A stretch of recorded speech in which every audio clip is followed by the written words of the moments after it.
പെട്ടെന്ന് ആരെങ്കിലും ഒരു മാർക്ക് ഫിക്സിങ്ങോ റേറ്റിംഗ് ഫിക്സിങ് ചെയ്ത് അവരുടെ വളർച്ചയും അവരുടെ റവന്യൂസ് എല്ലാം അതിനെ ഇമ്പാക്റ്റ് ചെയ്യുന്ന മാതിരി ചെയ്യുമ്പോൾ അത് ഈ സ്റ്റോറിയിൽ സബ്സ്റ്റൻസും സത്യം ഉണ്ടെങ്കിൽ ഇത് ഇൻവെസ്റ്റിഗേറ്റ് ചെയ്യണം. കാരണം ഇതൊരു ഡേഞ്ചറസ് ട്രെൻഡാണ്.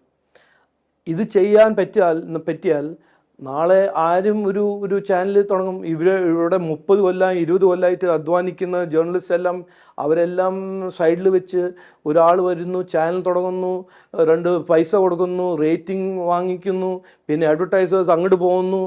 അത് ഗുണം ചെയ്യുന്ന കാര്യമല്ല, അത് നല്ല കാര്യമല്ല, അപകടമാണ്, ഡേഞ്ചറസ് ആണ്. ആൻഡ് ഇത് ഞാൻ കേട്ടത് പിന്നെ ആന്ധ്രാപ്രദേശ്, പണ്ട് കാലത്ത് ആന്ധ്രാപ്രദേശ് നടക്കുന്ന കാര്യമായിരുന്നു. പിന്നെ ഞാൻ കേട്ടു അത് തമിഴ്നാട് നടക്കുന്നുണ്ട്, ചില സ്ഥലത്ത് കർണാടകയിൽ നടക്കുന്നുണ്ട്. പക്ഷേ ഇവിടെയും വരും എന്ന് ഞാൻ പ്രതീക്ഷിച്ചിട്ടില്ല കേട്ടോ. ഞാൻ ഇന്ന് കണ്ടപ്പോൾ എനിക്ക് ഒരു വലിയ ഷോക്ക്. അത് ഡേഞ്ചറസ് ആണ്. അത് ഗവൺമെൻറ് ഓഫ് ഇന്ത്യയും സ്റ്റേറ്റ് ഗവൺമെൻറ് ഇത് നോക്കണം.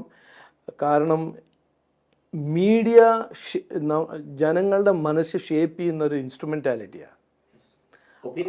Opinion making ഇൻസ്ട്രുമെൻറ്റാലിറ്റിയാണ്. അത് ഹൈജാക്ക് ചെയ്താൽ, അത് റോങ് ഫോഴ്സസ് ഹൈജാക്ക് ചെയ്താൽ അത് നാടിന് നല്ലതല്ല, ഒരു നല്ല കാര്യമല്ല എന്നാണ് ഞാൻ പറയാൻ ആഗ്രഹിക്കുന്നത്. വേറൊന്നും പറയുന്നില്ല.